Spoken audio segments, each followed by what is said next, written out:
안녕하세요. 내 시간을 내 뜻대로입니다. 인생은 지름길이 없다. 레슨 19. 나는 초인이 아니다.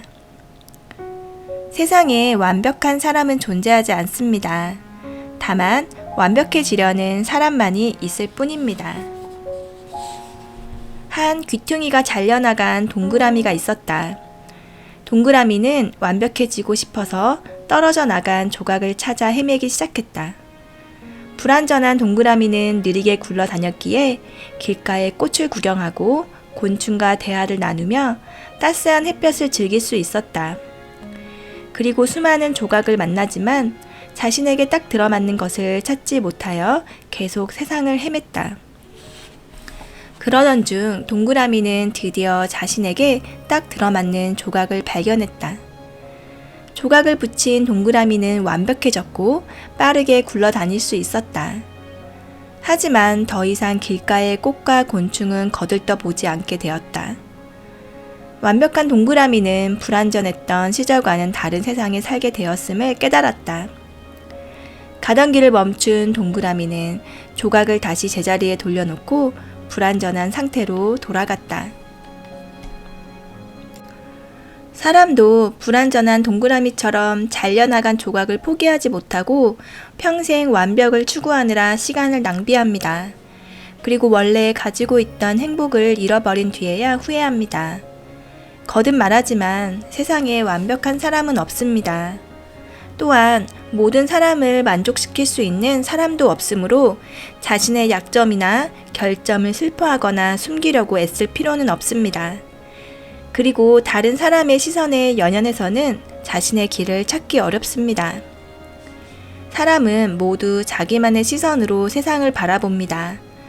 누군가는 동그라미의 둥근 선을 보고, 누군가는 삼각형의 직선을 보고, 또 누군가는 비대칭의 아름다움을 봅니다. 셀리아는 어릴 때부터 리듬 체조를 배워서 몸놀림이 유연하고 민첩했다. 하지만 불의의 사고로 하체에 심각한 부상을 당한 그녀는 후유증으로 한쪽 다리를 절게 되었다. 셀리아는 크게 상심하여 밖으로 나가지 않고 집에서만 생활했다. 그리고 도망치듯 요크셔의 작은 마을로 이사했다. 그러던 어느 날 마을의 레일 롤즈 선생이 한 여자아이를 데리고 찾아왔다. 그녀에게 스코틀랜드 민속춤을 가르쳐 달라고 청했다. 셀리아는 레이 롤즈의 간곡한 부탁을 거절하지 못하고 그러겠노라 허락했다. 하지만 자신의 저는 다리를 보여주고 싶지 않았던 그녀는 언제나 의자에 앉아 있었다. 선천적으로 몸이 둔했던 아이는 매일같이 셀리아를 찾아와 춤을 연습했지만 최소한의 박자도 맞추지 못했다. 아이가 박자를 계속 틀리자 셀리아는 자기도 모르게 일어나서 시범을 보여주었다. 그리고 동작을 보여주고 몸을 돌렸을 때 아이가 자신의 절룩거리는 다리를 보고 있다고 느낀 그녀는 깜짝 놀랐다. 셀리아는 장애가 들통났다는 생각에 아이에게 분노를 폭발시키고 말았다. 셀리아에게 큰 상처를 받은 아이는 그대로 도망쳤다. 셀리아는 시간이 흐를수록 아이에 대한 미안감이 더 커져갔다. 학교를 찾아간 그녀는 아이를 만나 말했다. 너를 전문 무용수로 만들어주겠다는 약속은 할 수 없지만 훌륭한 춤꾼으로 만들어줄 수는 있을 거야. 그날 두 사람이 함께 운동장에서 춤을 추자 학생들이 몰려들었다. 하지만 여자아이의 느릿느릿한 춤 동작은 학생들의 웃음거리가 되었다. 창피함에 얼굴이 빨갛게 달아오른 아이는 계속 실수를 저질렀고 동작할 때마다 불안하게 움직였다. 아이가 느낄 열등감을 누구보다도 잘 이해하는 셀리아는 아이에게 다가가 속삭였다. 무용수가 자기 발에만 신경 쓰면 춤을 즐기지 못해. 그리고 다른 사람들도 무용수의 발만 쳐다보게 될 거야. 그러니 고개를 들고 웃으며 음악에 몸을 실어봐. 스텝 따위는 신경 쓰지 말고 말이야. 말을 마친 셀리아는 아이와 함께 서서 레이놀즈 선생에게 신호를 보냈다. 레이놀즈가 아코디언을 연주하자 두 사람은 박자에 맞춰 신나게 춤을 추기 시작했다. 춤추는 동안 아이의 스텝은 여러 번 틀렸고 동작도 많이 어설펐다. 하지만 아이의 웃음에 전염된 학생들은 더 이상 아이의 제멋대로 움직이는 동작과 박자에 신경 쓰지 않고 춤을 감상했다. 다른 사람의 견해에 자신의 재능과 개성을 숨길 필요는 없습니다.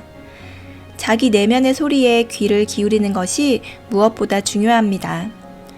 무슨 일이든 다른 사람의 생각에 휘둘리지 말고 자기 주장대로 밀고 나갈 줄 알아야 합니다. 만약 우리가 밝게 빛나는 보름달을 좋아하면 달의 어두운 부분과 보름달이 되기 전에 불완전한 모습까지 받아들여야 합니다. 달콤한 과일을 좋아하면 쓰고 떫은 성장 과정까지 포용해야 합니다. 우리의 인생도 마찬가지입니다. 좋을 때가 있으면 힘들 때도 있는 법입니다. 청년 이반은 안톤 체호프의 소설에서 이미 지나가버린 인생은 초고인 셈이고 다른 인생이 다시 시작될 것이다 라는 구절을 보고 너무나 마음에 든 나머지 신에게 그렇게 살게 해달라고 기도했다. 신은 체호프의 명성을 고려해 이반의 기도를 들어주기로 했다. 단 결혼할 상대를 고르는 일에 한해서만 그의 기도대로 해주기로 약속했다. 이반은 아름다운 미녀를 만나 첫눈에 반했고 여자도 이반이 마음에 드는 눈치였다. 두 사람은 바로 결혼해 부부가 되었다. 하지만 여자는 아름답기만 할 뿐 대화가 통하지 않아 사는 재미가 없었다. 이반은 초고를 끝내고 다시 시작하기로 했다. 두 번째 만난 상대는 미모는 물론이고 대화도 잘 통하고 총명한 여자였다.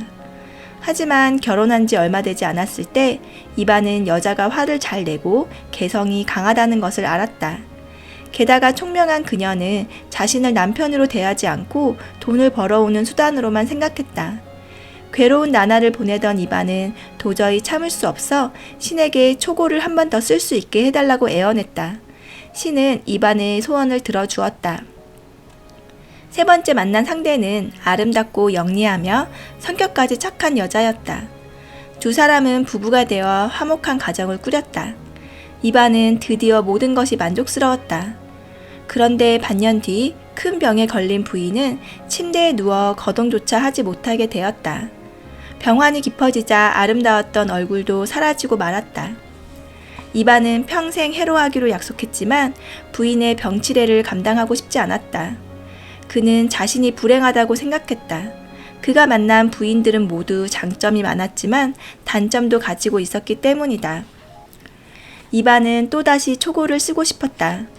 신은 분노한 기색이 역력했지만 이반의 소원을 들어주었다.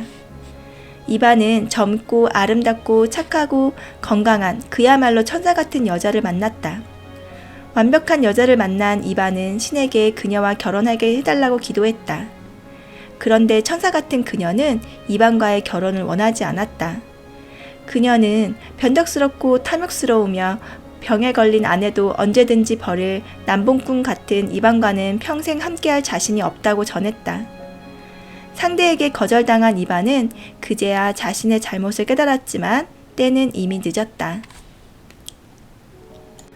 사람들은 누구나 완벽해지고 싶은 마음이 있습니다. 잔인한 현실을 알수록 완벽해지고 싶은 욕구는 더 강해집니다. 하지만 완벽주의는 이상을 만족시켜주지만 일단 한번 실패하면 사람들을 더 큰 절망으로 몰아넣습니다. 우리가 사랑이나 우정에 대한 기대가 크면 상대방이 나에게 만족시켜주지 못했을 때 느끼는 좌절이 더 커지는 것도 마찬가지입니다. 세상에 완벽한 것은 없으며 모두 결함을 가지고 있습니다. 그것을 최대한 완벽해 보이도록 노력할 수는 있지만 실제로 완벽하게 만드는 것은 불가능합니다. 많은 사람들이 엄청난 집값과 막중한 스트레스, 상사의 직책, 동료와의 치열한 경쟁, 가정에서의 부담 등으로 원망하며 살아갑니다. 이것은 모두 지나친 완벽주의를 추구하며 스스로 족쇄를 채운 결과입니다. 완벽해지고 싶다면 먼저 세상 모든 일이 불완전하다는 사실을 인정해야 합니다. 때로는 팔이 잘려나간 비너스처럼 불완전한 것도 아름다울 수 있습니다. 혹시 세상은 어쩌면 불완전해야 비로소 완전해지는 것인지도 모릅니다. 오늘의 마무리 글 읽어드리겠습니다. 가장 두려운 존재는 바로 나 자신이다. 헨리 데이비드 소루오. 감사합니다. 내 시간을 내 뜻대로였습니다.